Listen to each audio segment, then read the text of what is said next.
Hello and welcome to Corny and Barrow's podcast. Today I am joined by regular old-timer Will Hargrove Hello. and new kid on the block in terms of podcasts, Marc Ditcham, who is heading up our Bordeaux on Primeur campaigns. Hello as well.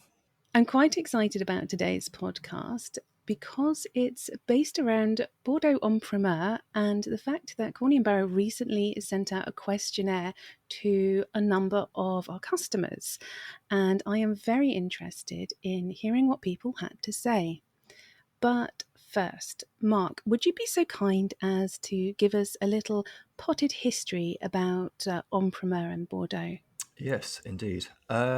So the Bordeaux en primeur system is quite an antiquated system that's been around for a couple of hundred years. Involves various layers: chateau owners, courtiers, negociants, merchants, and indeed the final customer. But simplistically put, it was a chance for chateau owners to sell their wines ahead of the wine being bottled. So it would allow cash flow for them, selling the wines off as futures, but it would allow the customer the chance to actually buy the wine at a discount before it was released in bottle. It would also allow customers to choose the format of their liking as well. And in situations whereby some of the wines are highly desirable and potentially rare, it's a chance for customers to buy these sought-after wines. Okay. Will, this survey was kind of a big thing for Corny and Barrow to do. I don't think we've done anything like it before. Why did we do it? Why was it important for us to do this? Yeah, so I think there's a few reasons, but I mean we do deal in some places in Bordeaux with people we buy from directly, and that is sort of apart from this conversation really. Exactly as Marc mentions, the Place de Bordeaux, which is the collective term for the sort of courtiers and the negociants, deal with maybe 90% of the wines that are released in Bordeaux, and over the last, let's say, 10, 15 years, there's been a sort of constant frisson of chat from both customers and merchants, negotiable chateaus, about pricing for various campaigns. Because, exactly as Marc says, the chateaus are getting cash flow from selling the wine earlier, typically as it is now. We're just about this April, we're just about to go and taste. So we're tasting the wines that were made September, October last year, so 6 months later. So they're getting cash flow. And the real idea is that should trickle down the chain, and that the reward the private customer traditionally gets for buying the wine early, pre-bottling in the formats they want, exactly the same point Marc was making, is that they get an advantageous price over what the price of the wine will be once it's bottled and on shelves or ready for people to sell and start opening bottles. That detachment between the reward the customer gets for giving that money up front and the way that the system works, that has become sort of quite fractious in several vintages. And that advantage of buying early, in some cases, is not there, because the wine is sold at a price quite similar to the market price of a vintage that might be 8, 10, 12 years older. And so therefore customers, and we've been saying this on customers' behalf for a long time, is that we need to give these customers an incentive to buy the wine up front. So rather than it be sort of whinging London wine merchants talking to the negotiations and the chateaus and saying, come on, it needs to be, the prices need to be cheaper or need to show better value to the end customer, we thought, well, actually, rather than banging on about it and having these conversations that can be quite repetitive from year to year, let's ask our customers. So exactly as you mentioned, we sent it to several thousand Bordeaux customers, and we had a response rate very nearly at the 15% mark, which for anyone who's done surveys will know, if you get above 5% in a reply for a survey, you should be pretty chuffed with yourself. So Yeah. that was a great response. Yeah, that's an impressive response. Okay, Marc, so the results of the survey, what sort of things were coming back from our customers? What were we being told? Well, it was great to see that over half questioned were still very much interested in Bordeaux. It's still a very important region for our customers. So that's great news being a Bordeaux house. I mean, that's our bread and butter predominantly. So that is important. Unfortunately, over 50% that were questioned are less interested than they were 5 years ago. So obviously something needs to change. We could be quite lazy and say that's down to price being less advantageous than it was a few years ago. Or that could be to do also with our behalf as well, things that we're not doing correctly and which we need to improve, which we can probably come on to a bit later. There also seems to be less appetite to buy long-term cellaring wines. That may be a consequence of demographic being slightly older than what they used to, but also customers may be looking outside of Bordeaux in terms of what they're willing to pay money on now. I mean, the wine world is vast and huge and ever increasing and changing. So it's not just Bordeaux that people are interested in, Bordeaux and Burgundy being the two predominant sort of regions for fine wine collectors. They're also looking to drink these wines as well than resale, which is maybe a big shift since 2005, 2008 also, which were strong vintages. '08 with the sort of helping of Parker, I think, where and some of the prices dropped after a couple of weeks of release. So what we have found, though, is that pricing does affect the majority of people's purchasing habits.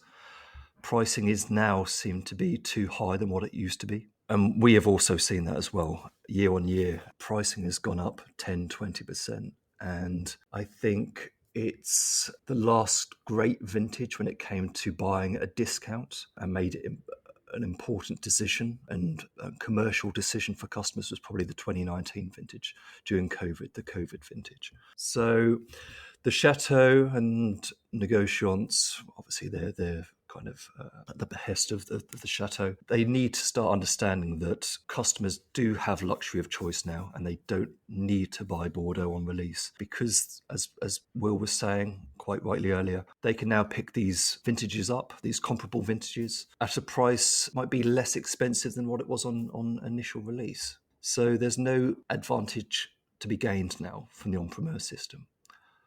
But hopefully with the 23 vintage, this will change and there will be discounts over the 2022, which is what we'd like to see. And it should make sense for the Chateau and the Gauchons and the courtiers to each get their share. I think customers find it quite a complicated system. It's quite convoluted in terms of the layering.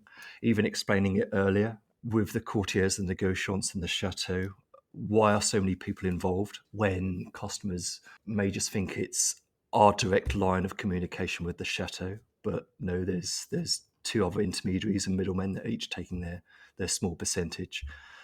And with every link of the chain, there comes confusion. I think transparency is key for customers, and we will try and make sure that that's as user-friendly as possible. But it's still quite hard if they're not willing to make the transition to a more modern, simple approach to selling wine. It still has to go through these chains. And Will, was there anything that jumped out at you or you were pleased to see or you were surprised by or anything that particularly disappointed you? Yeah, no, good question. I mean, yes, is the honest answer in terms of, I think actually the fact that customers are, as we are, I mean, Corny Barrow is a Bordeaux house. We've been selling Bordeaux for well over 200 years. Obviously, I've not been here for the whole of that. But we love Bordeaux, and actually the fact that the return rate or the response rate was so high, and the fact that actually a lot of people, when you read into the questions, and by the way, it's all linked up on our library website, and we'll be sending this out with our vintage report, is that there is genuine interest there. This is not a sort of, oh, it's irrelevant to me type response, although there is a little bit of that. But the main response is that, we want this to work. Bordeaux's important. Exactly as Mark says, it doesn't have maybe the market share or the sort of bottle share of people's cellar that Bordeaux would have done back when I started in the wine trade, so 25 years ago. So they've lost a little bit of share there, but I think people generally want it to work. And I think the system can work, but exactly as Mark mentioned, if you have to go back to 2019 to really find a vintage where people went, I need to buy that now, or I'm going to end up not finding it later, or I'm going to pay more for it later. And it's not about, and we don't actively go after a tool and we have no vehicle for investment. We're not talking about investment. We're talking about people just feeling that they got the best price for something, because we love the wines. The wines are indisputably as good and in many cases better than ever in Bordeaux. And so this is really, really, really critical to things. And so I think what we've done, and if I might go on a little bit to explain a little bit about what we're now going to do with the survey. And in fact, I've sent it to about 80 of our contacts in Bordeaux, a mixture of negotiants, people we work with directly so that they're aware, although it's not quite so relevant to them, and then other properties, and said, look, this is a survey we've done. We actually entitled the email, Don't Shoot the Messenger, because we don't really want to get shot. But we feel we're doing a good job by our customers in asking Bordeaux about this and actually giving Bordeaux a fair response to that. So we've not sent it to other trade colleagues yet. We've not sent it to the press or anything like that. We want to talk to the chateaus and support the negotiations in asking for better pricing. And it's not as straightforward as asking for a particular discount, although we definitely want to see 23s down in price on 22s. But some people did very different things from 19 onwards. Some people stayed quite low after 19. Some people went straight back up. So it's not as straightforward as saying, oh, we want 23 to be 25, 30, 35% cheaper than 22. Although that's the kind of scale of change we'd like. This is more about understanding individual chateaus, because some of them have priced themselves very well. They've released early and they've priced themselves very well the last few vintages. And so we don't want to sort of throw the baby out with the bathwater on that. But it's going to lead to some interesting conversations. And frankly, that's the aim of the survey, is to put our customers' stance and ours on their behalf forward to the chateaus and talk to them about it. Yeah, it's definitely good to have data. I am a fan of data. No, you'll never tree. I can't believe it. I do like a spreadsheet. Okay, so we talked about, or Mark touched on the fact that people would like things to be a little more simplified. Maybe it is very confusing. Mark, for the 2023 campaign, what's Corney and Barrow doing to support that? Are we doing anything new? So for this campaign, we're going to be using and operating a pre-order mechanism, which we haven't done before. We're going to be sending this out to all of our customers. There's going to be a list of the chateaus, maybe 50, 60 chateaus, and a price parameter, which we'd like to see the wine priced at. Mm-hmm. And being an independent merchant, we're impartial. So there'll be our tasting notes and scores alongside the chateau.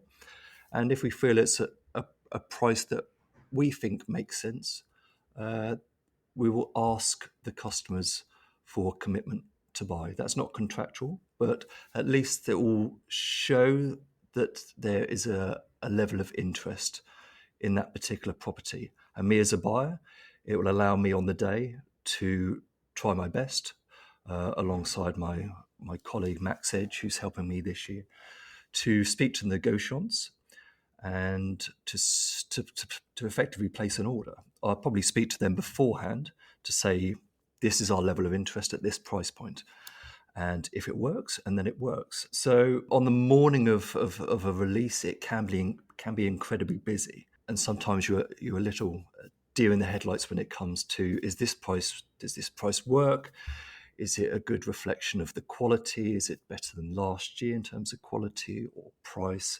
Yeah. So by having this bank of information and this data, it will actually allow me to be more proactive on the morning and to speak to negotiants and to actually go out there and start buying, which will make my life hopefully a lot easier on the day, rather than it being a sort of frenzied system of, is this going to work or is this not? And who's interested and who's not, with the salespeople and the customers. So we're trying to make it as slick and succinct as possible in what is quite a difficult operation. Okay.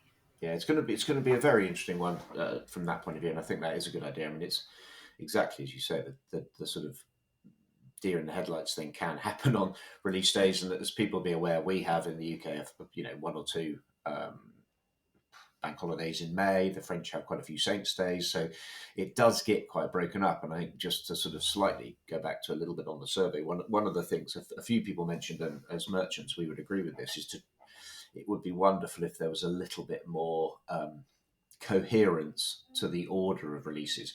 This has improved, and we've already started to see a schedule of when some of the wines are proposing to come out, and it's going to be quick. We get back on the 24th of April, and there may well be releases as early as the 29th, the following Monday.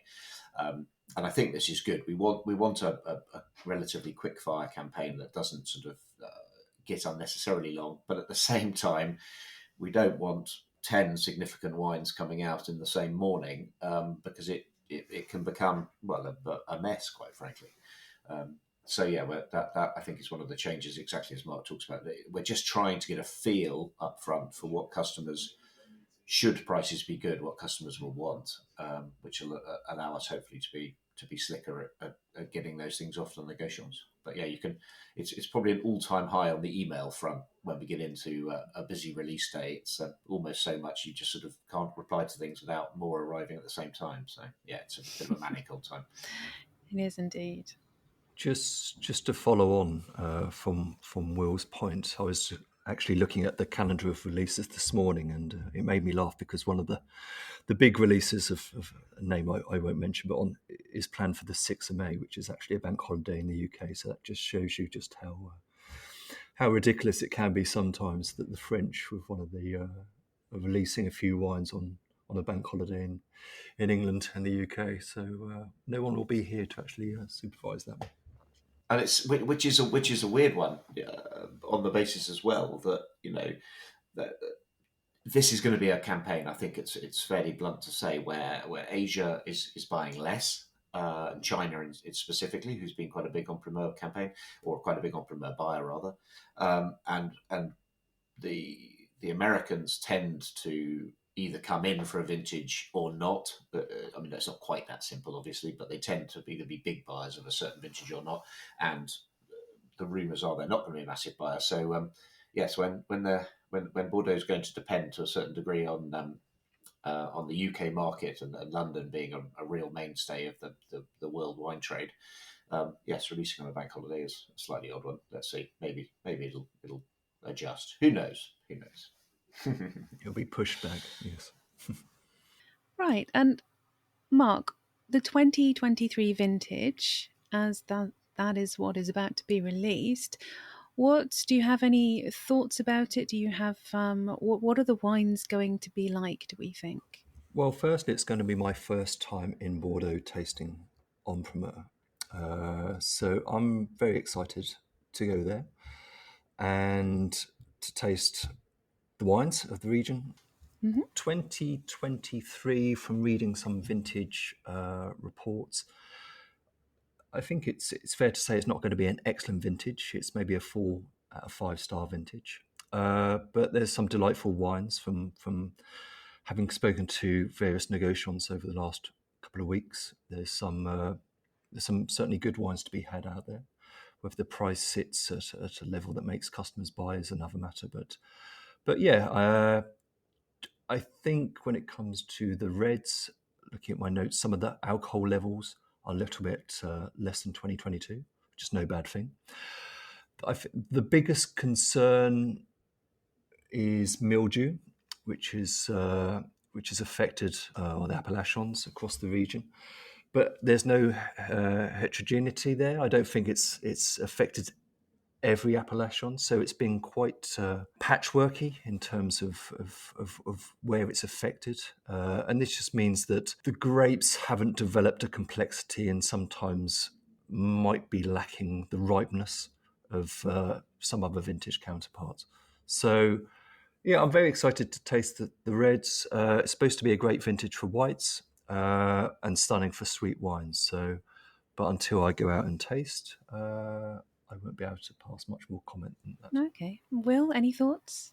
Yeah, I mean, I think I completely agree with those comments. I think what I'm hoping for, I think, is a vintage that does what Bordeaux can do so well, which is to have balanced wines that show the characteristics of whether you're predominantly Merlot on the right bank, predominantly Cabernet Sauvignon to simplify on the left bank. So I'm looking for good medium term drinking wines that will be accessible. I think wines that have been sensitively made, and what do I mean by that? I mean, if you get these vintages we've had recently where there's almost an excess of warmth and sun, like 18, 19, arguably 22, and you could go back a bit more. Those vintages lend themselves to a certain amount of power and to longevity and to substantial wines. And with 23 maybe being a little bit cooler, and I would completely concur with what Mark says about a sort of 4-star vintage. I think that's the perception. So you might put it on a par with a vintage like 14 or 17, maybe 12. A lot of the wines of which I really love and actually kind of love already. So I'm expecting and hoping that we will have a if you like, refreshing, digestible, mid-weight, very Bordelais. I'm trying to avoid saying a certain word that starts with C and ends with C because it's massively overused. That's classic, by the way. So I think it's going to be one of those vintages. Well, the whites will be interesting. I like white Bordeaux commercially and in volume. It's not a big thing, and the sweet wines, will be great. But I would personally love to see them released in bottle a little bit later on. I think that would do them a favour. But because of a slight turn against sweeter wines in some cases, although Tree is a notable exception because she loves Sauternes. I do. I think turning away from that has meant that they're actually probably some of the chateaus that can least afford not to sell a little bit of wine through en primeur because it helps with the cash flow. But I would love to see those done later. But yeah, I'm excited. It'll be around about my sort of 10th or 11th year of going, and we're there for a full duration as a whole team, and we will be covering it on whether that's Instagram, blogs. Guy Seddon, who does the vast majority of our notes and vintage report and things, that'll be coming out very soon. And there'll be some blogs. We'll do the individual offers from the properties with the Merck's family and Petrus and with the Mitchellville family and Peter Sisek at Rocheron. We'll do those as separate standalone offers as we always do. But yeah, I'm always excited by it. I love the balance of wine, and I think Bordeaux deserves to be in any wine lover's cellar, along with the other great regions and some quirkier regions too. So it's a big part of the balance of wine for me. So looking forward to it. You did mention whites and sauternes and the yummy stuff. How did they fare in the feedback from customers? Is there still interest in buying en primeur, or is that waning? I think it is. I think it is waning in terms of the sweet wines, because I think there's been such a run of very good vintages, and you can buy accessible versions of those vintages with whether you like them at 5-10 years old or 20-30 years old. You can buy those wines. I think white Bordeaux, I think people should promote and do a little bit better with, but the wine should, for my mind, be shipped over quite quickly. But Mark, how much will you be keeping an eye, do you think, on the whites and sweets? I mean, it's tricky, isn't it? I think there's definitely a lot more interest in Bordeaux whites now as the price of Burgundy increases. Not that they're comparable in any way, but the more that people and customers and indeed salespeople, the people that you speak to in the trade, the more that they taste the great whites of Bordeaux, the more they're impressed, and they can last. I mean, they're amazing wines. Not just they can be youthful and bright and pretty and dainty, but they can also be quite serious as well. At the top level, there's maybe a handful of wines that really stand above that sort of quaffing swaffing of wine. Oh, I'm not sure if that makes sense. Makes sense to me.